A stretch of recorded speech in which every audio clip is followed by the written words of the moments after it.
On today's Locked On NBA Squad Show West, the Grizzlies made a change at coach with like a week and a half left in the season. Why? We'll talk about that and more today's Locked On NBA Squad Show West. You are talking ball with the NBA West Squad Show, sponsored by Game Time. From the Warriors to the Lakers, the Mavericks to the Nuggets, and everyone else in the West, the local experts of the Locked On Podcast Network bring you all the scoops, breakdowns, and the most comprehensive look at the Western Conference. Trash talk and big takes included. No holding back, we're giving the green light. It's time to talk NBA West. And welcome to Locked On NBA Squad Show West. My name is Nick Angstead, host of Locked On Mavericks. Yes, still. This is the Squad Show where we take over the feed of your favorite show, and it's an open invite for any host to join, talk about anything they want in the NBA's Western Conference. Today's episode is brought to you by Game Time. Download the Game Time app, create an account, use that code LOCKEDONNBA for $20 off your first purchase. Joining me today from Locked On Grizzlies, he knew we needed to call him up, Joe Molinax from Locked On Thunder, Ryland Styles, Locked On Nuggets, your favorite NBA media person that loves your team the most, Matt Moore. Oh, a well-respected podcaster, the pass first point guard from Locked On Blazers, Mike Richmond, joined in the middle of the intro. Locked On Nuggets, Ryan Blackburn, Locked On Lakers, Brian Kamenetsky. Nothing good is happening to his team right now. Gentlemen, we may go somewhere completely different, but let's start here. Joe, why did the Grizzlies just fire their coach with like a week and a half left? Because he wasn't very good at communicating with the team anymore. I think their results are pretty clear with that. And Matt Moore, who I respect very much, and has been a supporter of my blogging and podcasting career for about as long as anyone. I respectfully disagree with his take on this. The timing is what's wild. I will fully and completely accept that. And I think most people, sorry to bring it up again, Nick, in a year where Luka Doncic doesn't get traded, I think this is the most shocking story of the season, bar none.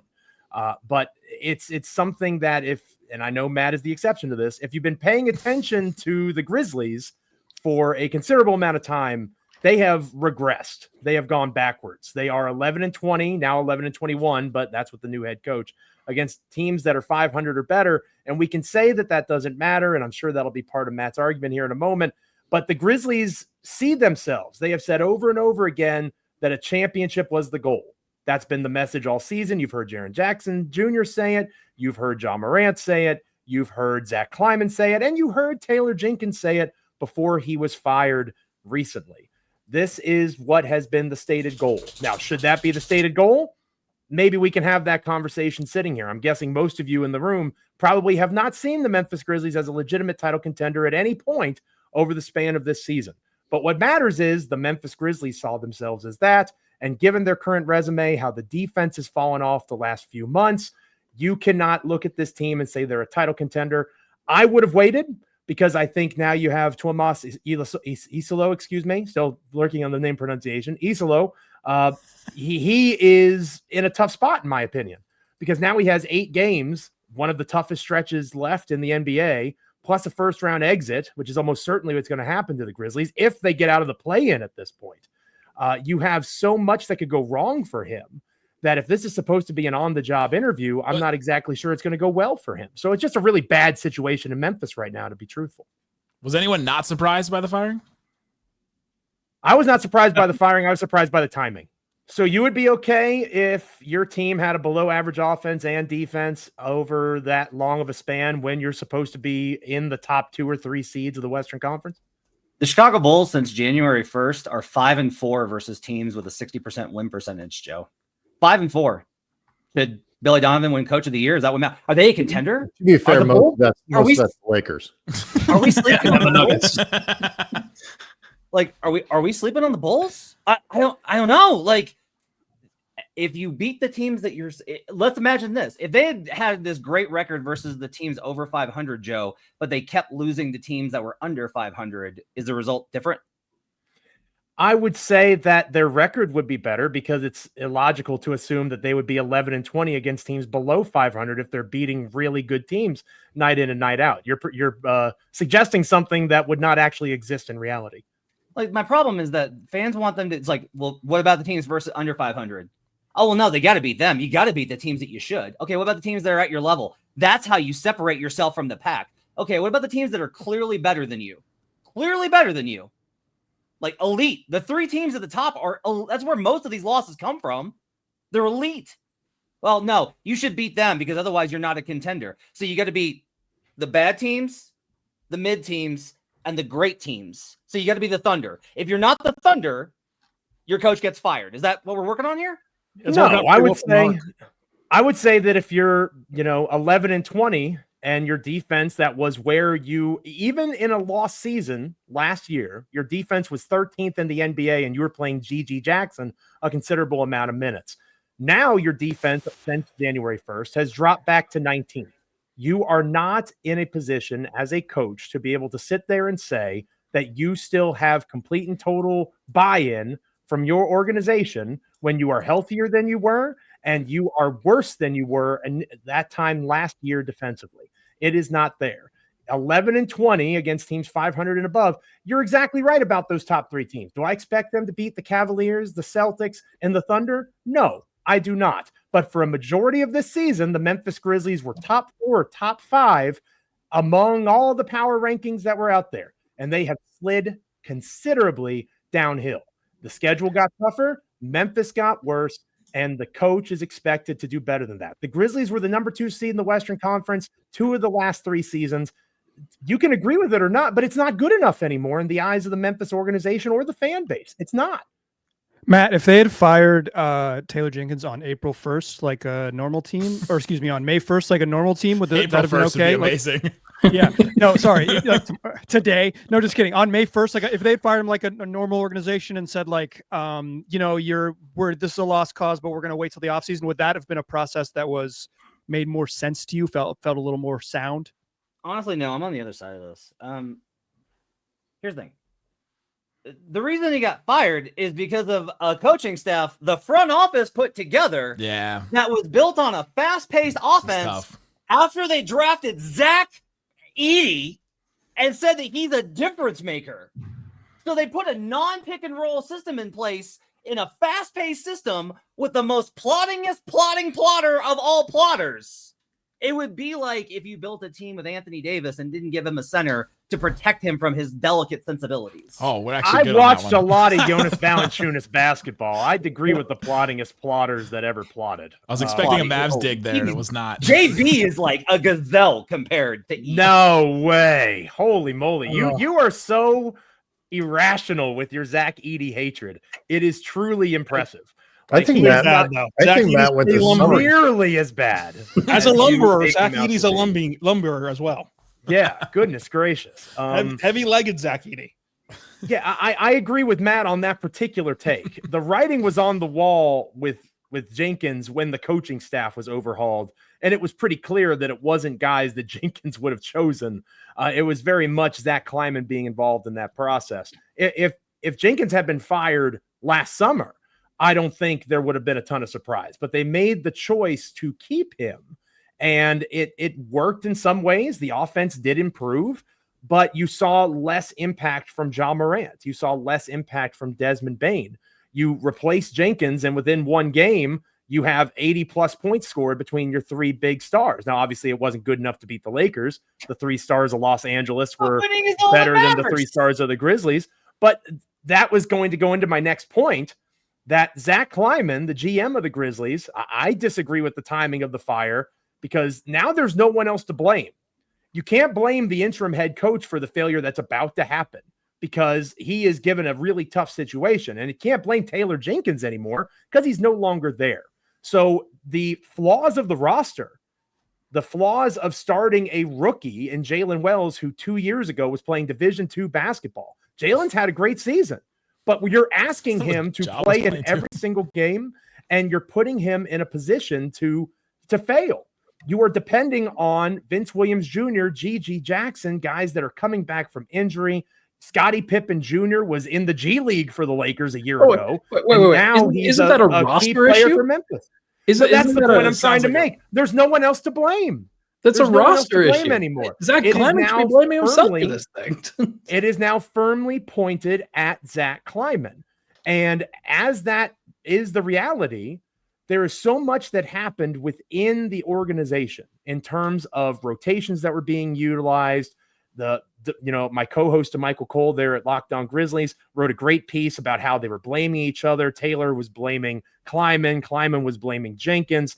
There is no other person to blame anymore. It is squarely on him. So this season was going to end poorly regardless of who the head coach was.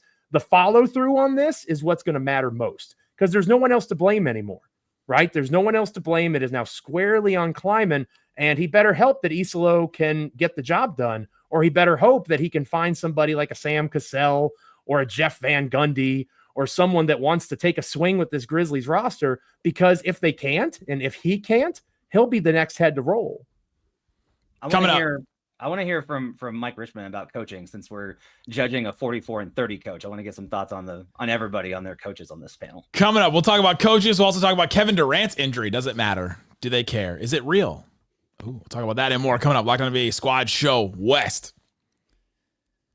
Today's episode of Locked On NBA Squad Show West brought to you by Monarch Money. I've been using Monarch Money. I enjoy it. It's a budgeting app that I love, to be able to figure out exactly where all my money is going, to be able to see all my different transactions, review transactions to see, all right, maybe I missed that, and it was something that I didn't even realize I was paying for. But it's not just a budgeting app. It's a complete financial command center. You can track all of your accounts, investments, and spending all in one place. So you stop managing your money and you start building wealth. It has some surprising insights. When I started using Monarch Money, I realized I was spending a bunch of money going out, spending money on food delivery. Now I can budget smarter and save more. And I can also set up my savings goals all my savings goes into one thing. And then all of a sudden I can split it up into different savings goals, which is awesome. Take control of your finances with Monarch Money. Use the code LOCKEDONNBA at monarchmoney.com for 50% off your first year. That's monarchmoney.com. Code LOCKEDONNBA for half off your first year. Monarchmoney.com. Code LOCKEDONNBA.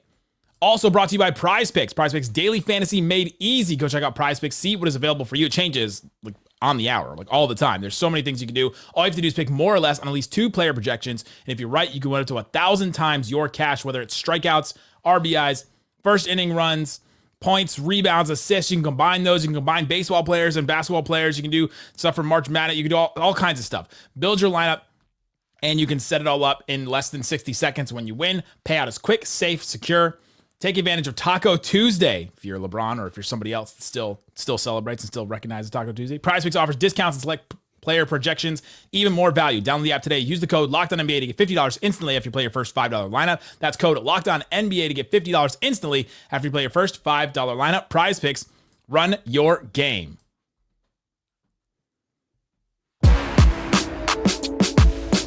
Thanks for hanging out with us on Locked On NBA Squad Show West. We have a daily show that covers your favorite team. Check the link in the description to find a show that covers your favorite team. Matt Moore is bringing up coaching. What do you want us to think about the coaching for the rest of our teams? Yeah, so I want to know from Mike Richmond. So has a team that's actually under 500, and you would expect the coach to actually be fired after 3 years of mediocrity and not being the 4th seed in the Western Conference. Mediocrity, Mike. That is fair. Mike, like aspirational. Has Chauncey played himself into a spot where the fans actually kind of want him to stay? Because like I hear a lot of stuff about him already having other offers on the table to leave this summer and the organization looking to go elsewhere. And I was curious from your perspective what you're expecting with Chauncey. I do not expect him to be back as a Blazers head coach. I would say that the mix is fairly split, but that is very, very, very, very, very new. In fact, it started on January 19th, 2025. We are now 2 months. I don't know. What is that? 10 weeks. We're 10 weeks into the pro Chauncey group existing at all. It didn't exist until then. And you know what he did, Matt? He started winning games because that's all that matters, baby. They won 10 of 11 starting in on January 19th, and all of a sudden they're good. They actually have some indicators that suggest that they are a competent basketball team for the first time. But in general, I think Blazer fans would rather have a guy like Taylor Jenkins running the show than Billups. I think why teams fire coaches is an interesting one, right? Because it's probably because you can't get to the expectations set outside of the coach. Like in a weird way, Mike Malone was briefly on the hot seat. He's probably one of the 10 best coaches in the league, right? Like it's just a lot of why you get the job is because you don't meet what your perceived level is supposed to be. Or you podcast with the star of the team. Yeah. That help. That is really helpful. And then you become part of like the local government, from what I can tell, based on the recent story I read in the LA Times, is that JJ Redick is directly involved in some fundraising for Southern California. Good for him. But like, I think the Blazers would be ready to move on from Billups, and I think his success is actually more proof of like what Billups can do somewhere else, and he'll get another job as opposed to like the need to hang on to him necessarily. The great irony here, sorry to cut you off, I would be willing to bet if you put this poll to Grizzlies fans, they would love Taylor Jenkins to Portland and Chauncey Billups to Memphis, because that is a common refrain, is a former player that has credit, somebody that Ja Morant would respect, and these players would respect. Matt, I'm not trying to say I would do it. I want to stress that I am not saying I would make that hire. I'm saying if you put that to Grizzlies fandom, they would rather have Chauncey Billups than Taylor Jenkins. Maybe I'll put that poll out there and we'll see what they say, because that's an interesting question that I'm fairly confident I know the answer to from Grizzlies fans. I'm not saying I would do it. I think that would be a trade that Grizzlies fans at this point, that's how done they were with Taylor Jenkins. Mavs fans were done with Rick Carlisle too, and like he's one of the greatest coaches. Yeah, how'd that work out? Whack. They went to the finals, Rylan, and they beat a team in the second round that you're familiar with. Just kidding. That's all I have. That's all I have left. I have a kid follow-up, but I actually want to know this between Rylan and Brian. Who's going to be the better head coach over the next 5 years, Mark Daigneault or JJ Redick? I mean, better coach, I think, would be Mark, but better results could end up being JJ because he coaches the Lakers and they have Luka Doncic and they have the just foreseen luck that they just lucked into Luka. But I would still say Mark, because I would gamble on the Thunder having the better results, and I just think he's one of the most talented coaches in this league in terms of his adjustments that he can make and the defense that he's continuously put on the floor. Speaking of the Taylor Jenkins defense, like the Thunder, even whenever they were winning 20-something games, were a good defense and maximized the talent that they had and competed every single night.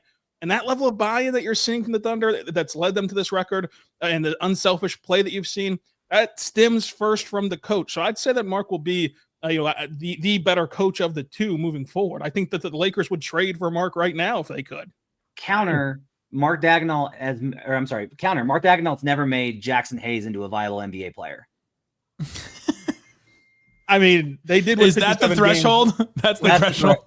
That maybe Taylor Jenkins would still have a job if he had. Didn't JJ Redick not make him into a viable player either? As well. I mean, Mark did have Josh Giddey and on the team winning 57 games in the regular season. Josh Giddey, look how good the Bulls are. They're incredible. Destroying it for the Bulls Josh right Giddey now. Mark Daigneault held him back. Billy Donovan, coach of the year. I'm really blown away by the fatalism here. The Thunder have won 842 games this year. They've got a 9,000 game lead in the West.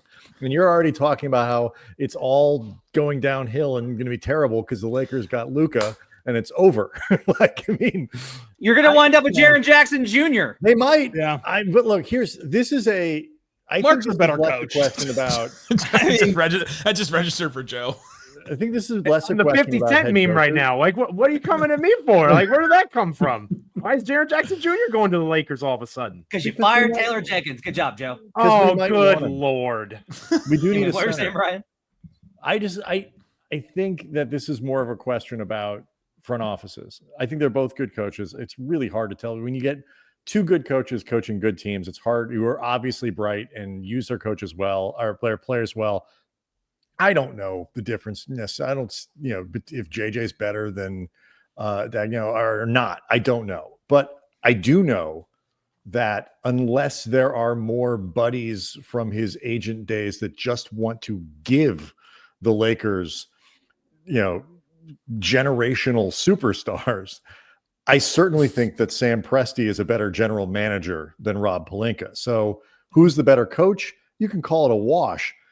But Oklahoma City is going to have better teams probably going forward to be able to coach than the Lakers. I trust Sam Presti to continue over the course of time to keep that team good, assuming they're spending the money, than I do Rob Pelinka, again, unless there are more people who just want to give us stuff, which I'm cool with. You can't beat the map. The map is undefeated. Like geography always wins. It is a tough one to overcome. You can be as stupid as Rob Pelinka look for 2 years, and then geography will just come in, Christopher Columbus disagrees with that. Did not end up where he wanted to do. Little Nico Harrison, a little geography, and that's and listen, and it changes real quick. You only need one GM who hates their star. The second that Mark wins a title, I think that he'll be perceived as, the best coach or second best coach in the league, and largely because of what he's done, even whenever they weren't as good as he is right now. I mean, last year they had one center on the entire roster, and they were still a top defense in the league. As we talk about the importance of an anchor and importance of a center, they only had Chet to anchor it all, and he's a heck of an anchor, but they were still good whenever he was off the floor defensively until they ran into the Dallas Mavericks in the second round. So it's like Mark gets the most out of players, and now he's been given really good players to get the most out of, and you're seeing the results of it. So, I mean, I don't think that you would trade Mark as a coach for anyone in the league. And I want to see. Round, go ahead. Sorry. Well, I just want to see what the Lakers do this offseason before I'm willing to kind of thrust them forever into the long-term decades of success thing. They're going to be really good for as long as LeBron, Reeves, and Luka are good in this incarnation, but they've got some work to do this summer where I feel like the Thunder, given their ability to replace the parts that might have to go because they have everyone's draft picks around the entire league, they're really well set to be a great team, like legitimately in that spot, 1, 2, 3 in the West for a decade. I mean, I'll just say, I don't think you have to do the work because the Lakers doesn't matter. You don't have to do work if you're the Lakers. It doesn't matter. You don't have to do it. It just happens for you. You're going to get... Rob had to go to those coffee shops. He had to sit down and talk to Nico Harrison. The ice cream macchiato really was work. I can't look at Ascension Coffee the same way every time I drive by. DFW, and that's farther from Love. That was a kind of a long drive from the airport. It was a lot of work. Look at the direction of airport the Bucks. Joke. Look at the direction of the Bucks, and I ask you what happens this summer. In the East squad, we talked all about the Bucks and how it's all just going downhill for them, and that may be the next. Rehire Darvin Ham. I'm just saying, Giannis. Who's his agent? Is he friends with Rob? Austin Reeves, cap filler, and a first-round pick in 2031 for Giannis Antetokounmpo. It's going to be great.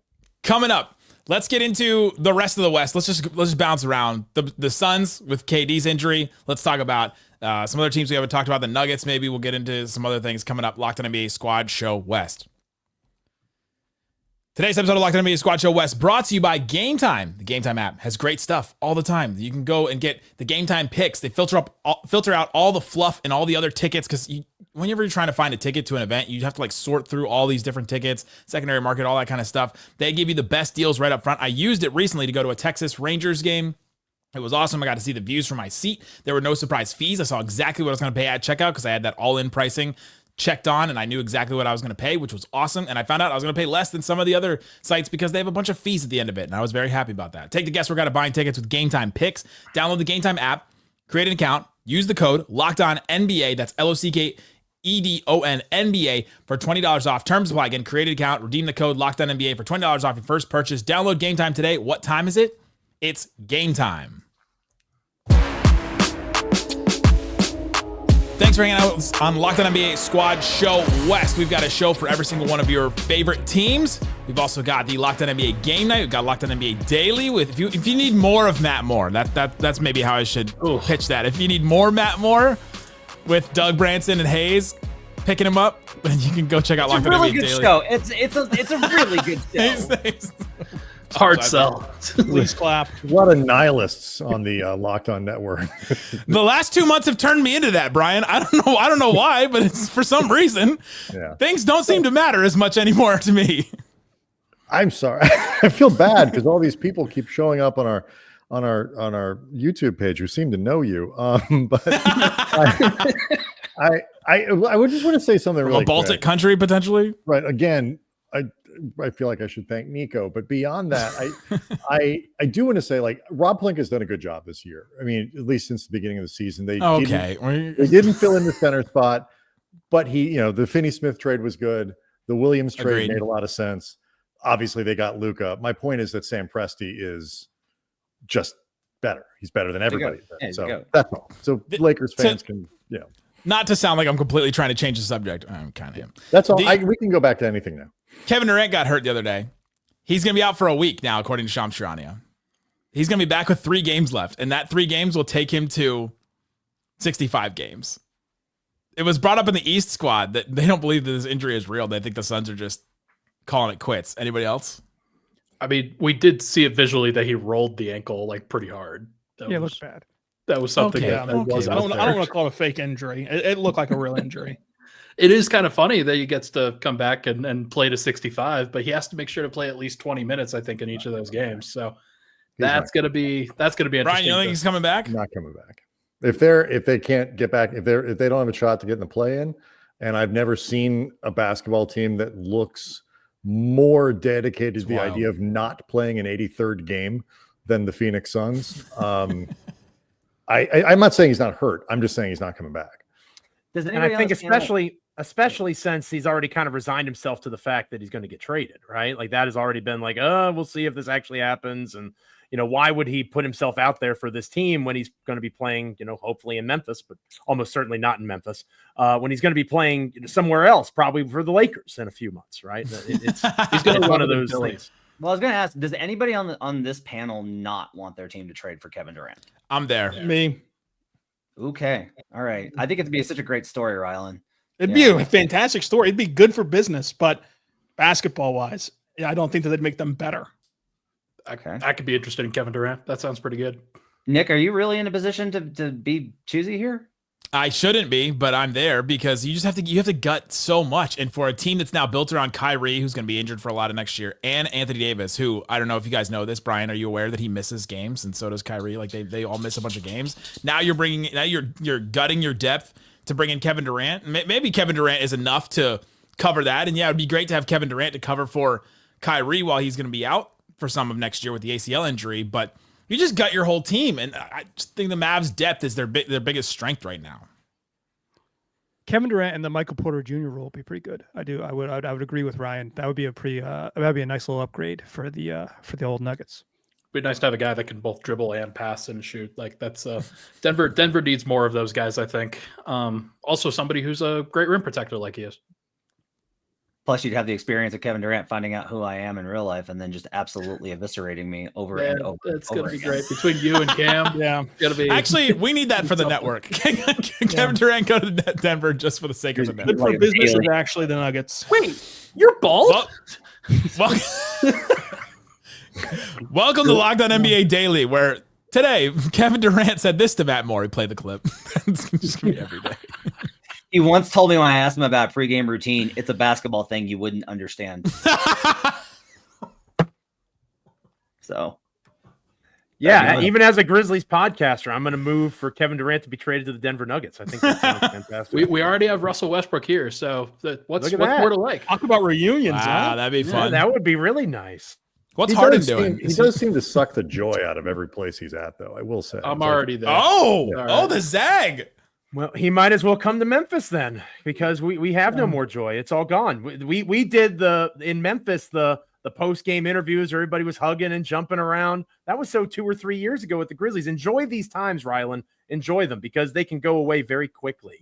All the joy is left Memphis. Are Rylan and I the only people who are just in a good mood, waking up every day? It's like, hey, game tonight. I actually think this is like one of the things is like, I've kind of written about this a little bit. There's so many teams that are good. Like they're having really good seasons. The Knicks is a perfect example. And their fan base has like a lot of angst about it. Like we've dealt with this all year on Locked On Nuggets where like I've called Ryan Eeyore because like every day he's just like the saddest panda about this team that's going to win. Eeyore is a donkey. Yeah, Eeyore was not a panda. That's going to win. Yeah, in what world is Eeyore a panda?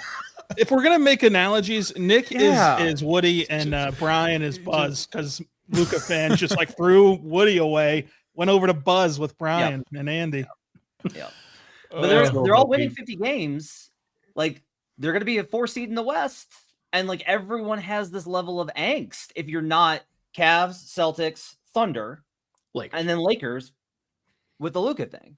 Like, right, but that's because for us, it's because we were like kind of pretending, sort of cosplaying, like, well, maybe if these 14 things happen, we could maybe get a round or two deep. But now it's like, oh, we actually could win. So we're just happy to be here.